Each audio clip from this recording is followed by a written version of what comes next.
Bonjour tout le monde et bienvenue dans le cours Pouvoir, démocratie et liberté. Mon nom est Jonathan Bernard, puis je vais être avec vous pour la session pour vous présenter dans le fond les bases, on pourrait dire, les concepts essentiels de la science politique. Comme premier cours, en fait, on va se concentrer essentiellement sur deux éléments importants. On va parler de la notion de politique ou du politique comme tel. Puis, on va parler aussi de la notion de pouvoir, parce que le pouvoir est au cœur finalement de l'idée de la politique. L'ensemble de ce qu'on pourrait appeler de la politique est l'essentiel des relations de pouvoir qu'il y a entre les êtres humains. Bon, pour comprendre tout ça, comme vous pouvez voir à l'écran, euh, j'ai divisé ça en quatre parties. La première, on va expliquer c'est quoi la politique. On va essayer de se donner une idée la plus complète possible, sans toutefois trop s'étendre. Puis on va voir aussi que finalement, la politique correspond à l'organisation de la société. Après ça, on va se pencher sur la question du pouvoir, on va en voir certains éléments. Et pour nous éclairer un peu là-dessus, on va aussi parler d'un penseur important, autant en philosophie que dans le domaine de la politique, qui est Nicolas Machiavel. Justement, si vous regardez un peu en bas, Nicolas Machiavel, juste ici, la citation.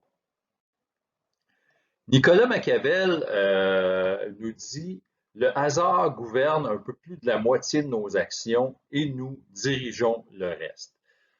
Ça veut dire quoi, ça? Qu'est-ce qu'on doit comprendre de ça? C'est que dans son esprit, Machiavel, il avait tendance à penser que, notamment, il s'adressait là ici aux dirigeants politiques, mais ça peut aussi parler pour nous-mêmes. Pour lui, il disait, faut essayer dans la vie, dans la société, dans la politique, autant que possible, d'anticiper l'avenir, puis d'essayer de contrôler les éléments, les événements qui peuvent arriver pour avoir le moins de surprises possible et donc, évidemment, de mieux agir sur ce qui peut arriver.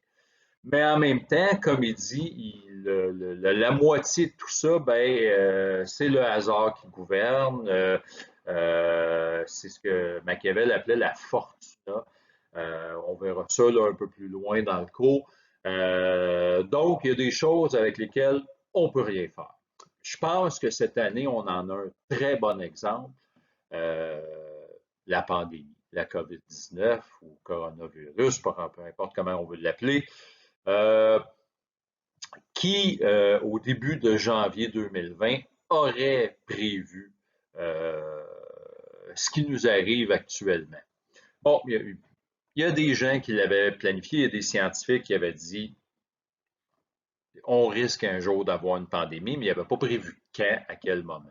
Donc, ce qui a fait que la majorité des pays dans le monde n'étaient pas prêts à affronter une pandémie d'une telle ampleur. Donc, ça, c'est un parfait exemple pour Machiavel de dire, voilà, le hasard nous a apporté quelque chose, on a dû réagir. Puis là, dans ce cas-là, Machiavel aurait été déçu parce que la majorité, on n'était pas prêt. Là, on est beaucoup plus armé, on pourrait dire, mais encore là, ça reste un équilibre fragile, puis on craint certains éléments, comme par exemple une potentielle deuxième vague, une obligation, par exemple, de reconfiner, des choses finalement qu'on ne souhaite pas parce que probablement, vous comme moi, on espère tous qu'éventuellement, cette pandémie-là s'en aille.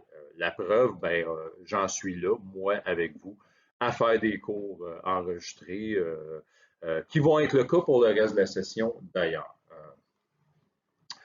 Donc voilà.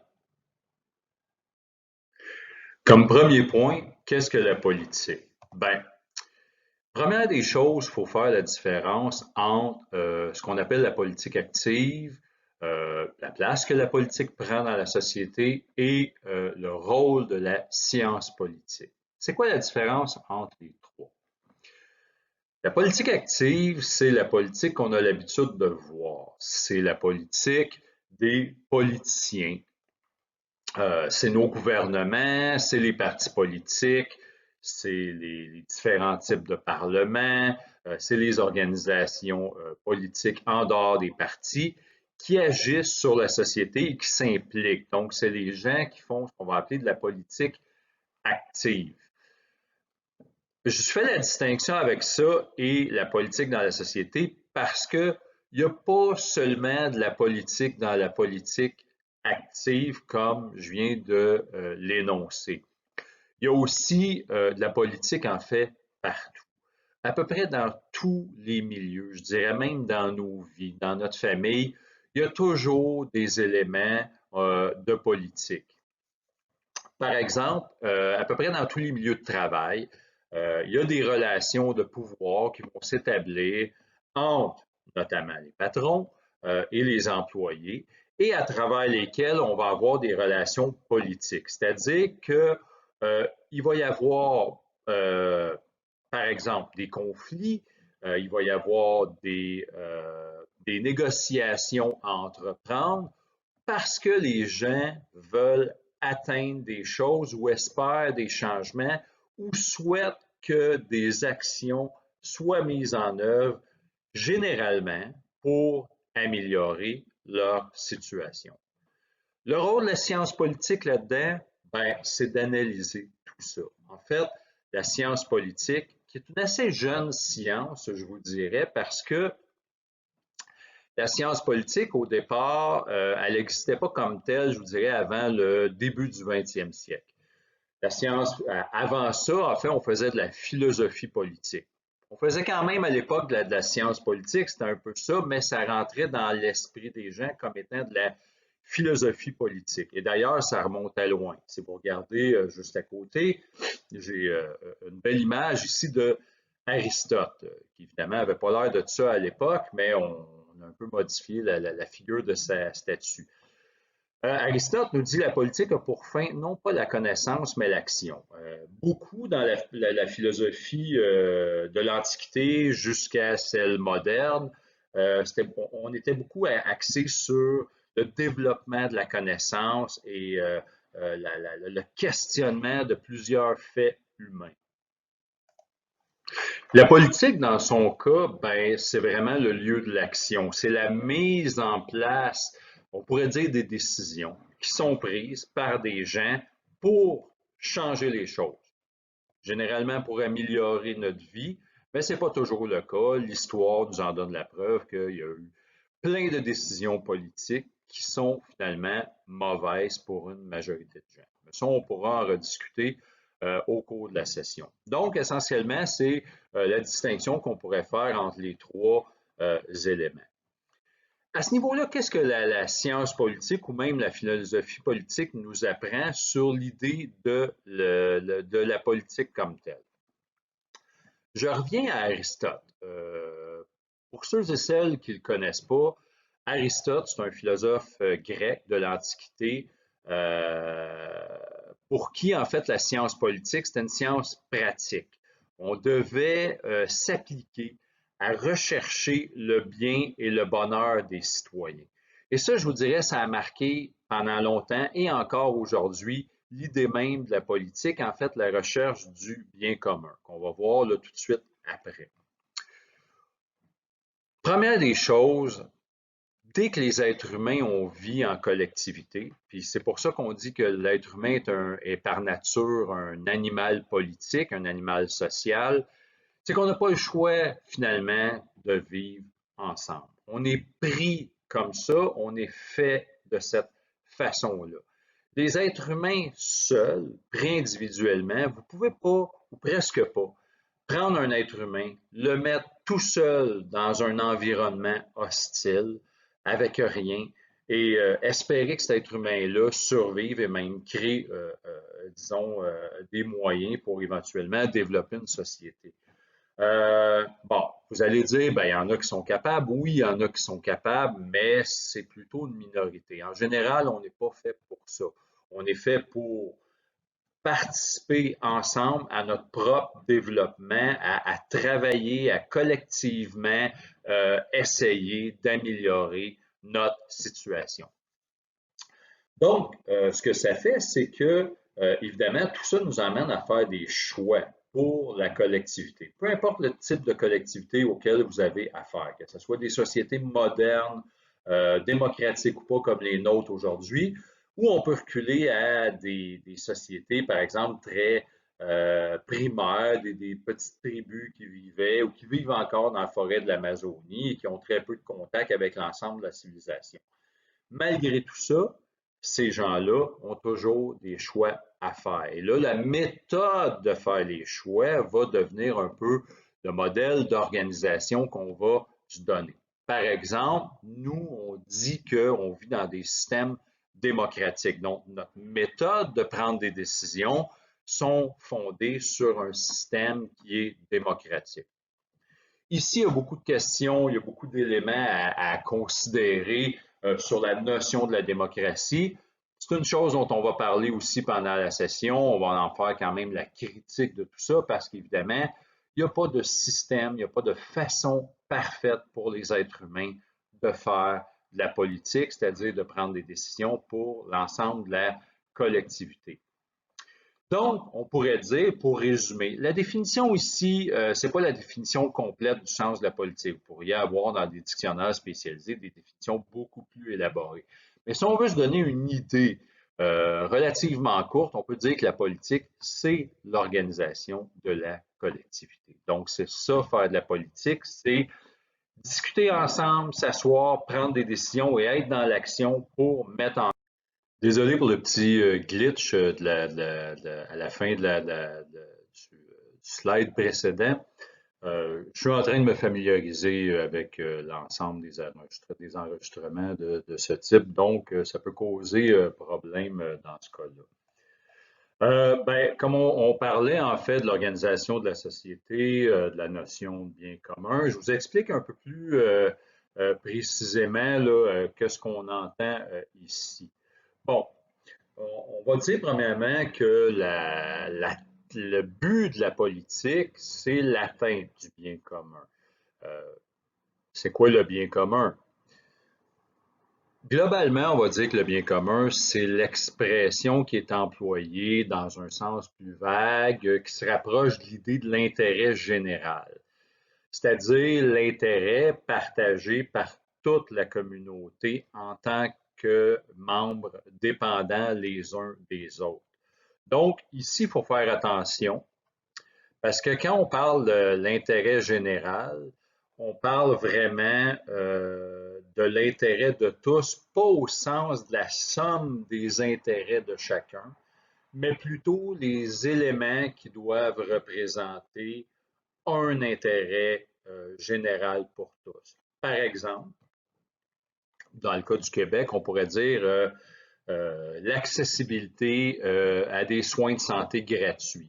Donc ici, le but n'est pas de répondre à, à des besoins particuliers. Éventuellement, ça répond à ces besoins particuliers-là. Mais le but de dire, pour l'ensemble de la société québécoise, on va donner un accès gratuit aux soins de santé. Donc ça, c'est de l'ordre de l'intérêt général. Pareil, par exemple, comme l'accès à l'eau potable. On pourrait dire que c'est de l'ordre de l'intérêt général, c'est pour tout le monde. Donc, quand on parle en politique de l'atteinte du bien commun, on vise essentiellement ces éléments-là. Évidemment, tout ça, ça peut varier parce que le bien commun d'une société n'est pas nécessairement le même bien commun d'un autre. Ce qu'on a de besoin au Québec, ce qu'on veut comme société québécoise, n'est pas nécessairement l'équivalent, par exemple, du reste du Canada ou des États-Unis ou ailleurs dans le monde. On a chacun notre définition et cette définition-là, elle évolue aussi dans le temps. Puis ce qui fait que ça devient politique, bien, si on se rapporte à ce que je présentais juste avant, quand on disait que le politique se met en place, puis il y a des relations de pouvoir qui se mettent en place, bien évidemment, éventuellement, on en vient qu'à créer dans l'organisation collective, la plupart du temps, pas toujours, mais la plupart du temps, des structures hiérarchiques où va émaner le pouvoir politique. C'est-à-dire qu'on va créer des systèmes où il y a des gens qui vont s'imposer ou être nommés par toutes sortes de moyens comme étant les dirigeants politiques. Et eux vont appliquer ce pouvoir-là à l'ensemble de la société. Bon, ici, il faut faire une distinction. Le pouvoir politique, si on le prend au sens théorique comme on en parle là, on va en parler selon ce qu'il devrait être, ou du moins selon comment il doit être appliqué, comment il peut être appliqué à certains moments. Évidemment, l'humain étant très imparfait, les gens étant plein de défauts, ben, ça fait aussi que le pouvoir politique dérape.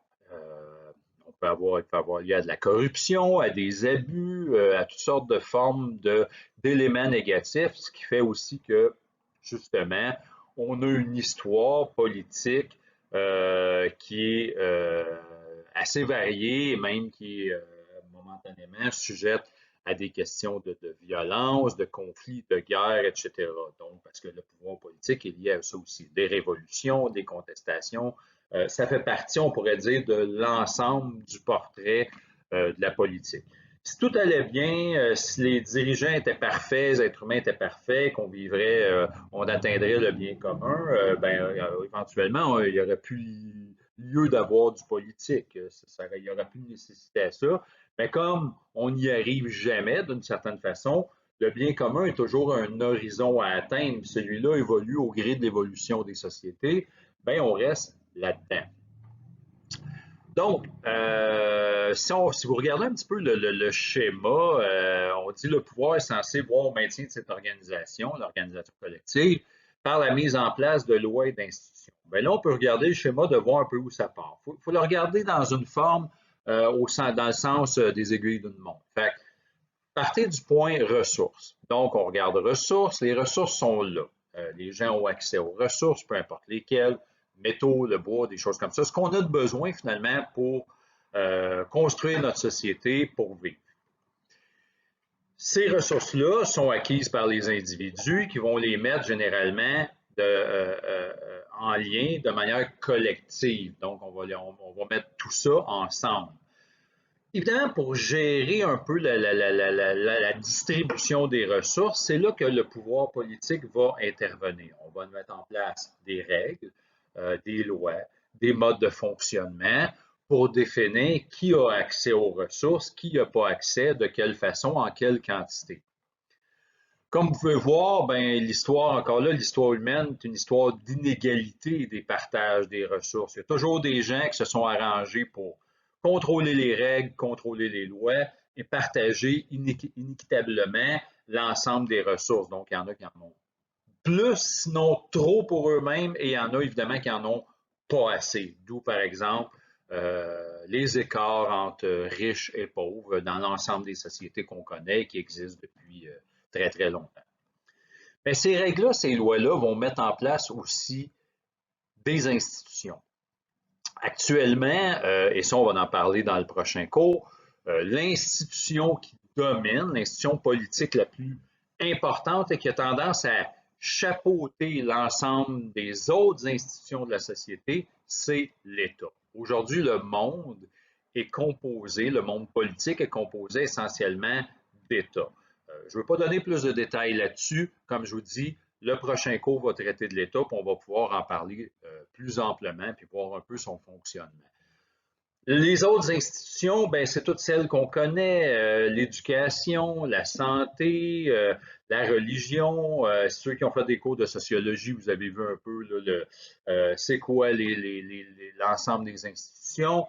Le mariage, c'est une institution. Il y en a plusieurs. Ça prend différents degrés. Il y en a des plus importantes, il y en a des moins importantes, mais c'est un peu ainsi qu'on voit les choses. Donc, généralement, c'est les règles qu'on met en place, les lois qu'on met en place, euh, doivent du moins être le reflet des volontés et des besoins de la société. Donc, encore là, ça aussi, ça va évoluer. Les sociétés changent, donc il y a des nouveaux besoins qui apparaissent et on va créer des nouvelles institutions, sinon on va les changer. Ça peut se faire progressivement, comme ça peut se faire de manière beaucoup plus radicale, par exemple, quand vient Arrivent des révolutions où là, on va carrément jeter à terre la plupart des anciennes institutions pour les remplacer par d'autres. Sauf que, comme on a pu le voir, si vous connaissez un peu l'histoire des révolutions, ça se fait souvent quand même de façon assez violente et chaotique. Ce n'est pas des moments faciles dans l'histoire de l'humanité. Ultimement, ce qu'on voudrait, on peut le voir là, juste en bas, j'ai caché la caméra là, pour que vous puissiez voir la citation d'Aristote. L'État le plus parfait est évidemment celui où chaque citoyen, quel qu'il soit, peut, grâce aux lois, pratiquer le mieux la vertu et s'assurer le plus de bonheur. Ça veut dire quoi, cette citation-là? Bien, selon les philosophes anciens, c'est que si justement on arrivait à l'atteinte du bien commun, donc il y aurait la possibilité pour l'ensemble des citoyens d'un État, d'une organisation politique, de pratiquer la vertu, c'est-à-dire de vivre le mieux possible, donc d'essayer d'atteindre le bonheur, et on n'aurait pas de soucis de d'autres ordres qui, par exemple, se soucient de notre sécurité ou se soucier des dangers qui nous entourent, du moins le moins possible, parce que tout ça, finalement, serait en partie réglé. Bon, évidemment, les choses sont plus complexes que ça. La phrase d'Aristote est belle, mais malheureusement, 2000 ans plus tard, on n'a pas encore atteint ces choses-là. En fait, une des choses, comme je disais précédemment, dont il faut tenir compte, c'est le fait que, comme les sociétés évoluent, ben, les lois, les institutions, elles aussi vont changer. Elles doivent changer. Elles vont changer de différentes façons. Ça peut se faire progressivement dans le temps avec des changements apportés, on pourrait dire, de manière sporadique, des petites modifications qui sont emmenées ici et là. Et des fois, ça va se faire dans des grands soubresauts. Par exemple, dans des moments révolutionnaires où on va complètement renverser un système pour le transformer, changer, emmener autre chose. Évidemment, il y a toujours des problèmes qui surviennent, peu importe les types de changements, parce que vous allez avoir des gens mécontents, vous allez avoir des groupes qui vont s'opposer, vous allez avoir des défauts à travers ce qu'on a implanté, qu'on n'avait pas peut-être saisi au départ. Donc, ben, c'est la réalité de la politique et on est toujours un peu dans ce cadre-là à la recherche du bien commun, puis à la recherche, on pourrait dire, d'une certaine perfection, comme je disais juste avant, qu'on n'atteindra jamais. Ce qui nous amène des fois à considérer aussi même certaines lois qui peuvent être questionnables. Là, ici, je vous ai mis quelque chose plus, on pourrait dire, de l'ordre humoristique, là, pour s'amuser un peu, mais c'est quand même des choses qui sont réelles, qui existent actuellement. Des lois, des règlements municipaux qui sont actuellement en vigueur un peu partout dans le monde. Il y en a vraiment beaucoup. J'en ai pris quelques-uns, mais on peut regarder ceux qu'on a là. Par exemple, le premier, c'est-à-dire à Singapour, il est interdit de mâcher de la gomme. C'est vrai. Jusqu'à aujourd'hui, on n'a pas changé la loi là-dessus et en fait, les autorités sont très sévères parce que au début des années 90, ils ont eu des problèmes avec ça. Les gens mâchaient de la gomme et les gens jetaient leur gomme partout. Ça coûtait cher à Singapour de tout nettoyer ça, donc ils ont carrément décidé d'interdire de mâcher de la gomme et pouvaient même être sujet à des contraventions, voire même de la prison dans ce cas. Un autre, celle-là, je n'ai pas l'explication, mais je la trouvais quand même drôle. Chicago, on ne peut pas manger dans un endroit qui est en feu. Si on dû créer ce règlement-là, c'est qu'il y a quelque chose qui est arrivé à un moment donné qui a justifié la création de ça. C'est un peu étrange, je ne sais pas pour vous, mais moi, en tout cas dans mon cas, manger au milieu d'un incendie, je ne trouve pas ça particulièrement intéressant. Ensuite, il est interdit de porter une armure médiévale dans le Parlement britannique. Bon, ça peut sembler loufoque, mais la réalité, c'est que c'est une vieille loi de 1313 qui n'a jamais été enlevée. Parce qu'à un moment donné, on l'a tout simplement perdu. On l'a oublié, mais elle est toujours en vigueur, donc vous n'avez pas le droit de rentrer en cotte de maille ou en armure, en plate mail qu'on appelle en anglais, désolé, je n'ai pas le mot en français pour ça, dans le Parlement britannique. En Suisse, il est illégal de faire de la randonnée nue. Donc, si vous aviez pensé faire vos prochaines vacances nus dans les montagnes suisses, dans les Alpes, ben c'est interdit, désolé. À Sudbury, en Ontario, il est interdit d'avoir une sirène sur son vélo. Pas la sirène, là, la fille avec la queue de poisson, mais une sirène comme une sirène d'ambulance ou de voiture de police, des choses comme ça. Donc, il y a probablement des petits comiques à une certaine époque qui s'amusaient à installer ça sur leur vélo, puis ont dû l'interdire. À Souris, à l'île du Prince-Édouard, interdit de faire des gros bonhommes de neige. Là non plus, j'ai pas trop l'explication. Qu'est-ce qui est arrivé? Il y a peut-être des gens qui s'amusaient à faire des bonhommes de neige géants. Ça a peut-être créé des problèmes, mais on a dû l'interdire. Ça aussi, c'est un peu drôle. En Écosse, il est interdit de chevaucher une vache pendant qu'on est sous. Fait que peut-être que vous avez le droit de chevaucher une vache quand vous êtes à jeun, mais quand vous êtes sous, pas le droit. Bon, il y a sûrement du monde qui ont fait des choses un peu étranges avec ça. Et finalement, dans l'État de Washington, j'ai vérifié, il y avait aussi potentiellement au Canada, en Colombie-Britannique, il est interdit de tuer Bigfoot, ce qu'on appelle un Sasquatch. Ça vient d'une légende, on pourrait dire, où on prétendument semi-homme, semi-singe se retrouverait dans les forêts de l'État de Washington, là, dans l'Ouest américain, qu'on a appelé Bigfoot. Et à l'époque, quand on n'était pas certain, en fait, c'est au 19e siècle, on avait mis en place une loi qui interdisait de le tuer. On n'a jamais trouvé Bigfoot. Il y a des gens qui prétendent l'avoir vu. Il y a eu toutes sortes de photos étranges à ce sujet-là, mais pas de Bigfoot. Allez, je suis jusqu'à aujourd'hui.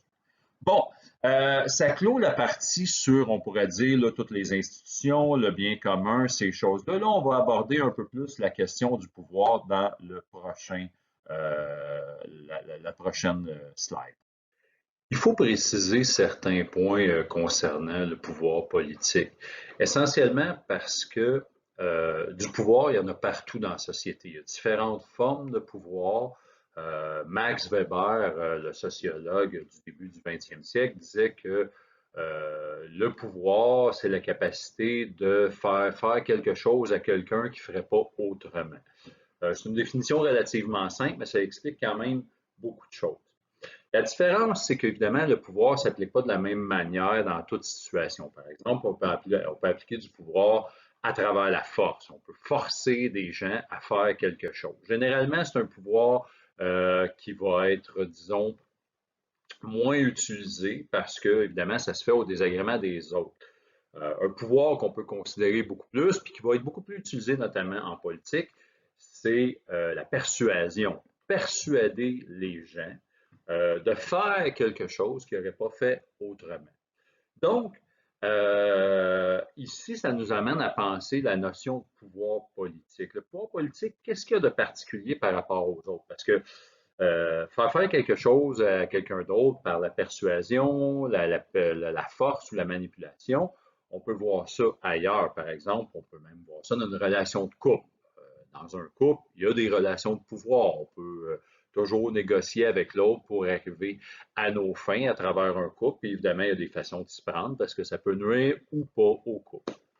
Dans le cas du pouvoir politique, c'est pas tout à fait la même chose. Première des choses, en fait, la fonction même du pouvoir politique se rapporte à ce qu'on a vu avant, en fait, à une fonction de cohésion, de régulation. Donc, le pouvoir politique est essentiellement là dans le but d'assurer une cohésion à la société, de voir sa régulation en prenant finalement les décisions. Encore là, c'est une façon de maintenir l'ordre. Ça ne veut pas dire que l'ordre ne peut pas exister sans le pouvoir politique, mais disons que dans l'histoire, essentiellement, on a vu pas mal souvent des façons de mettre en œuvre le pouvoir politique afin de maintenir l'ordre. D'ailleurs, si vous remarquez, puis là ici ça peut paraître un peu paradoxal parce que Donald Trump, dans sa campagne électorale avec les républicains, va miser beaucoup sur, on dit, la loi et l'ordre. Et là, il table notamment sur l'idée que actuellement les États-Unis sont aux prises avec des divisions sociales profondes, ce qui crée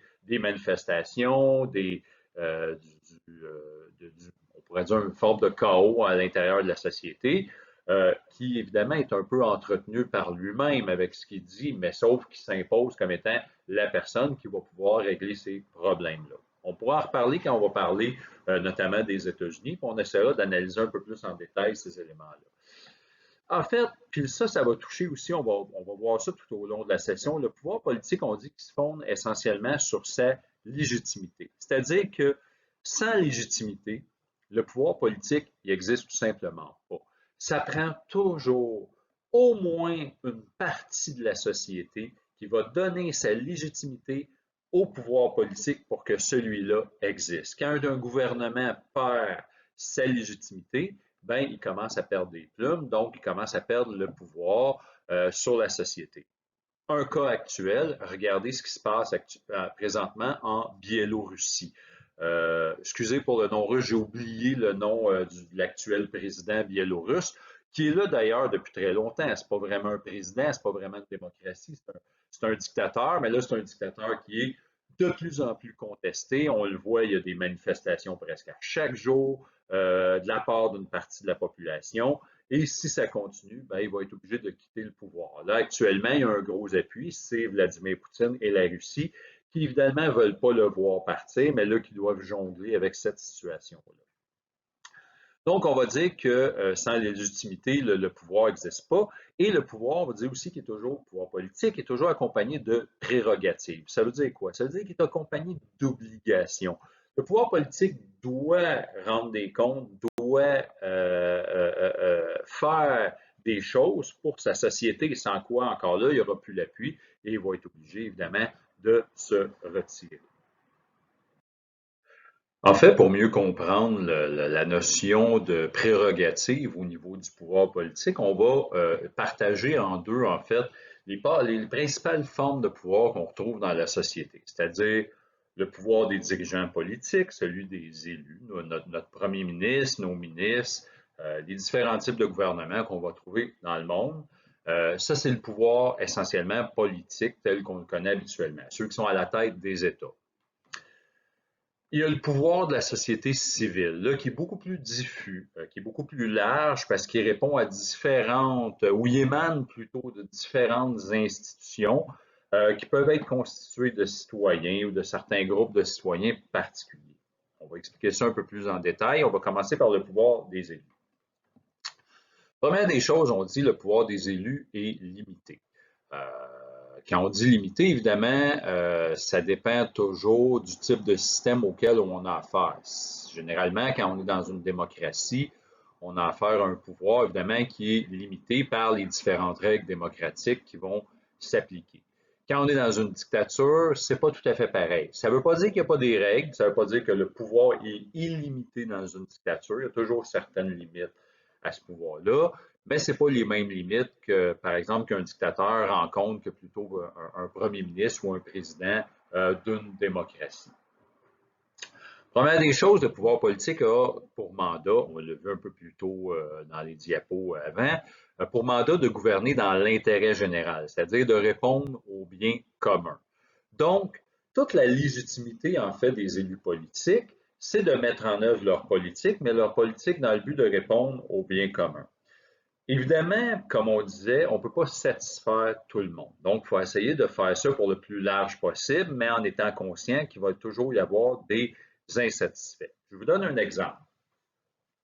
Actuellement, dans la ville de Montréal, il y a de plus en plus de contestations quant à la direction de la mairesse de Montréal, Valérie Plante. Pourquoi?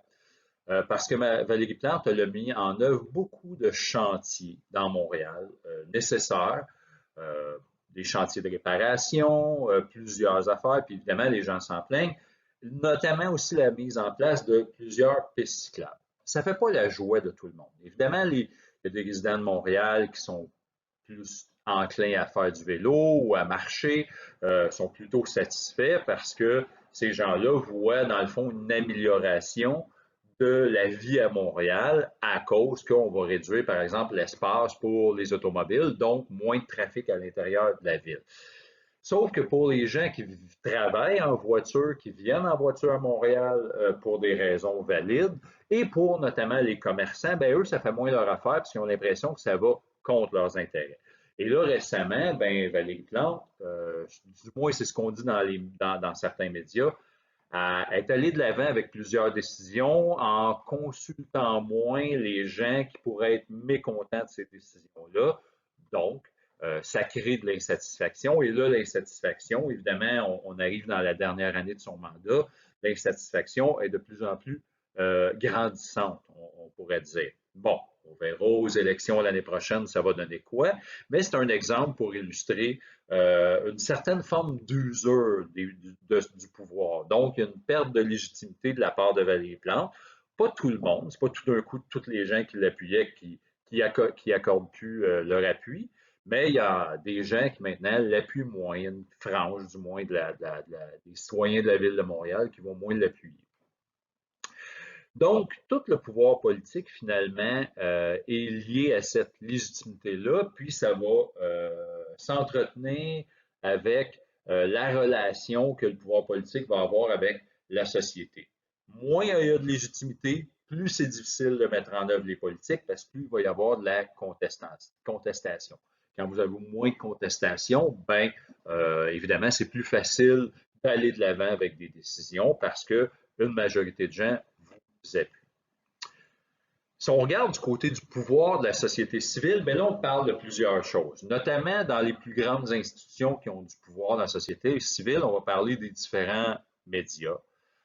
Puis on le voit actuellement, par exemple, il y a beaucoup de critiques qui sont soulevées à l'égard, par exemple, de Facebook et du rôle qu'il joue dans la diffusion de différents médias, dans la diffusion des nouvelles, qui se fait aux dépens des médias plus traditionnels comme la télévision, les journaux, la radio, qui voient, eux, perdre leurs revenus au profit des grands qu'on appelle les GAFA, Google, Amazon, Facebook, Apple et même à la limite Microsoft. Mais dans le cas des médias, on peut se concentrer notamment sur l'accaparement que fait des revenus Google et Facebook. Donc, il y a de la contestation de ce côté-là.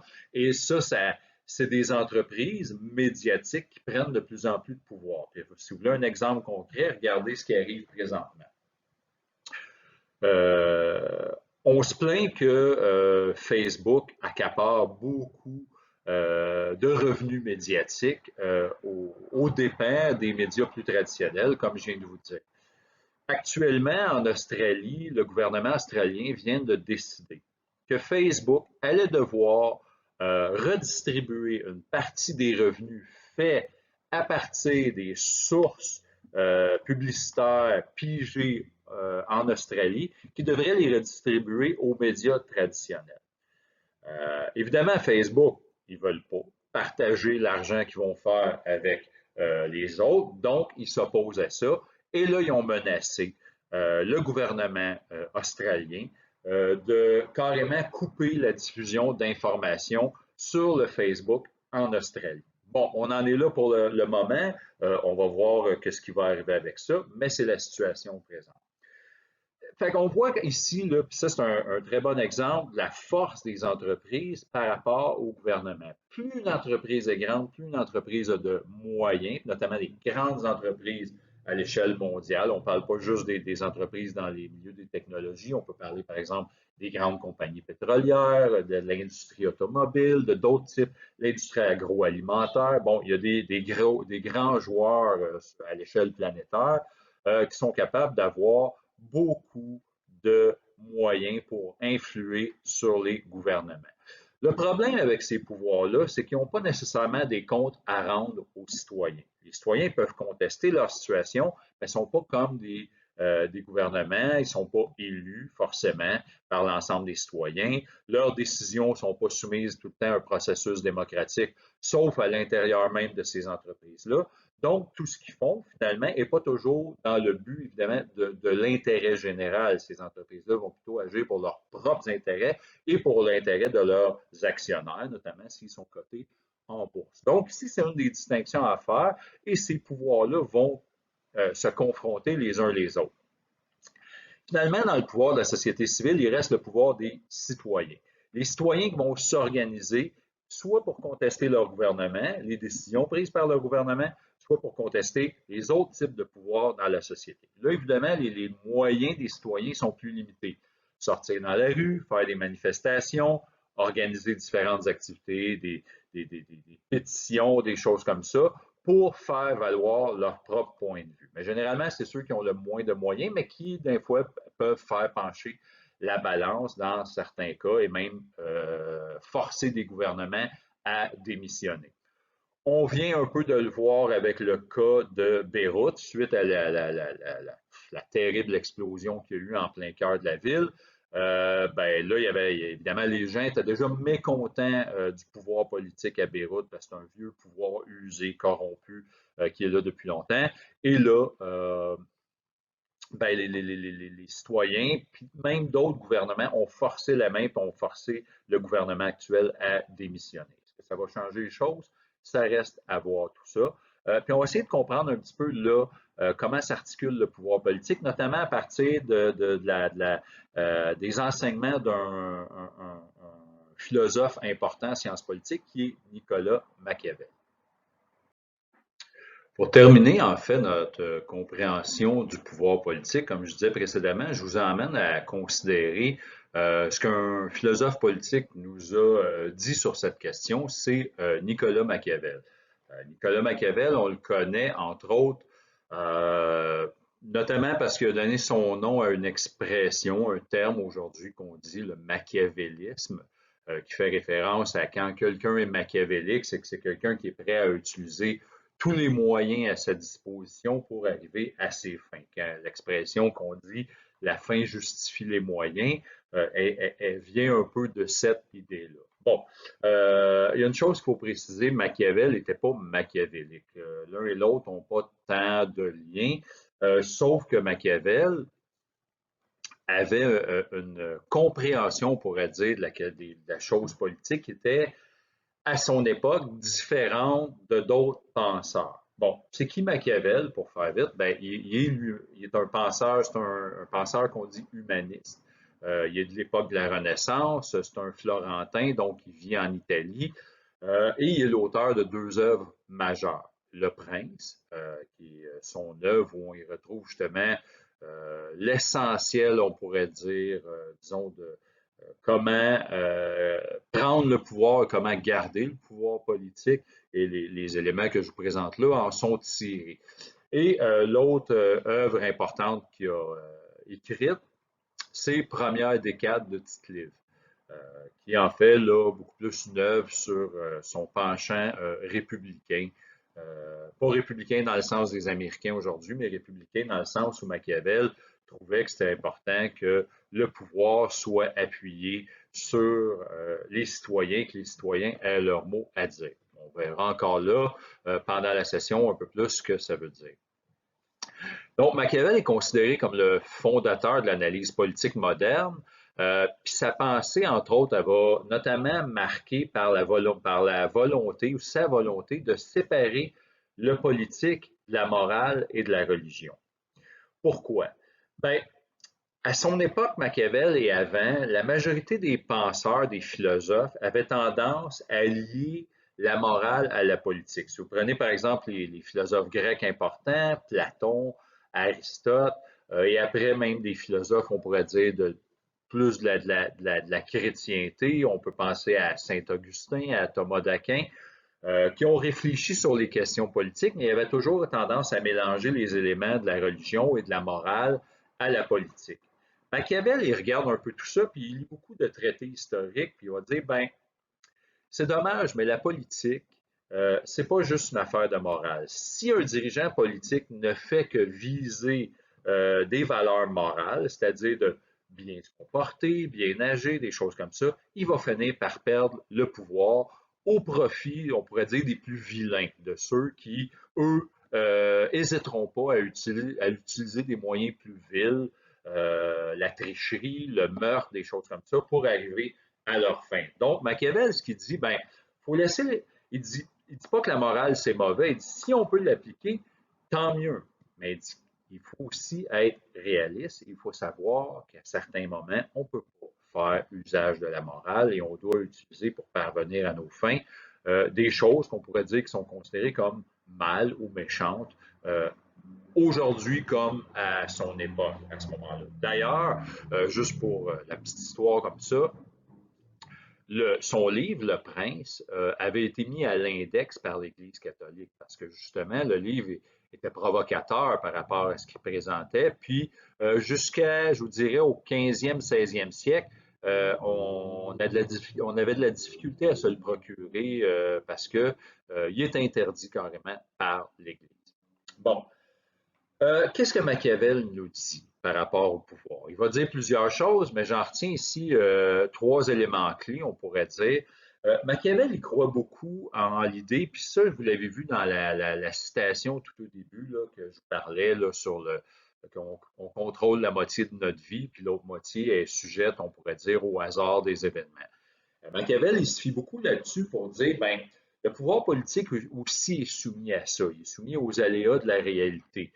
Mais en même temps, un bon dirigeant politique, première chose qu'il doit faire, c'est être capable d'agir sur les événements. Donc, autant que possible, il doit pouvoir anticiper l'avenir, savoir ce qui s'en vient et être capable de prendre ses décisions à partir de ce qui va venir.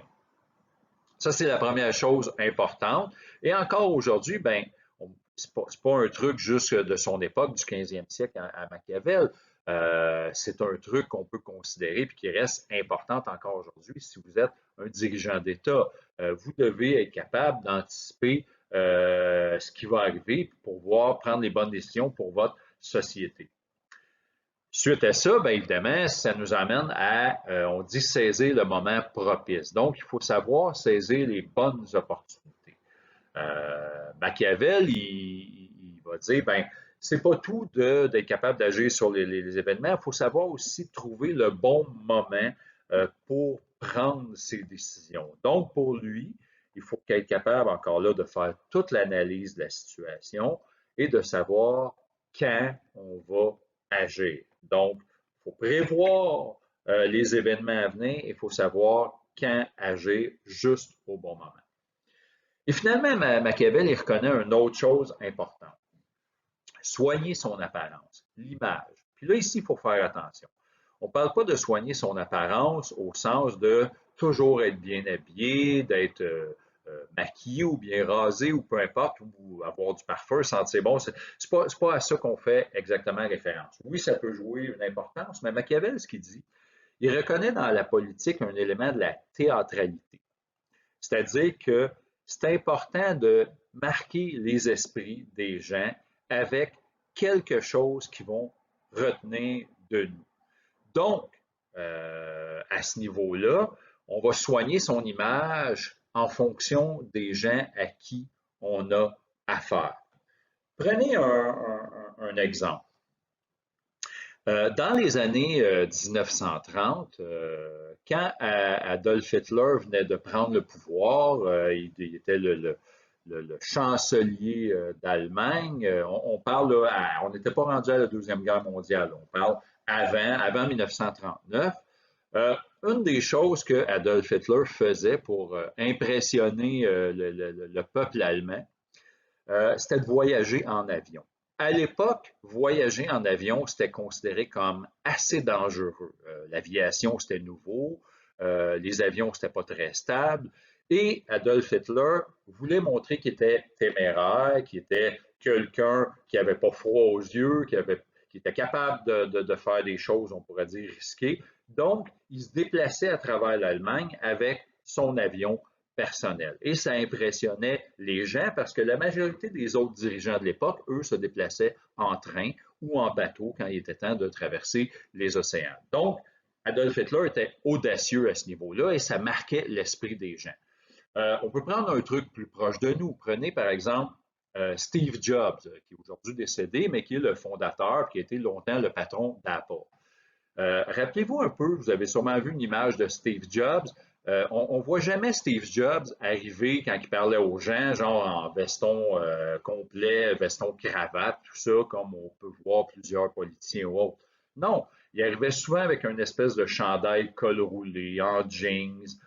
Donc, il s'associait beaucoup, du moins il associait son image à l'image d'Apple. Donc, on avait une espèce de dirigeant d'entreprise qui semblait assez décontracté, assez relax, mais en même temps pas pas mal habillé non plus, ni tout croche, ni mal propre, quoi que ce soit. Donc, c'était soigné, son apparence était soignée, mais elle était adaptée aux gens à qui il s'adressait. Donc, c'est à ça que Machiavel fait référence, et pour lui, c'est très important que les dirigeants politiques associent leur image à une situation. Puis, il faut porter attention à comment les politiciens se comportent.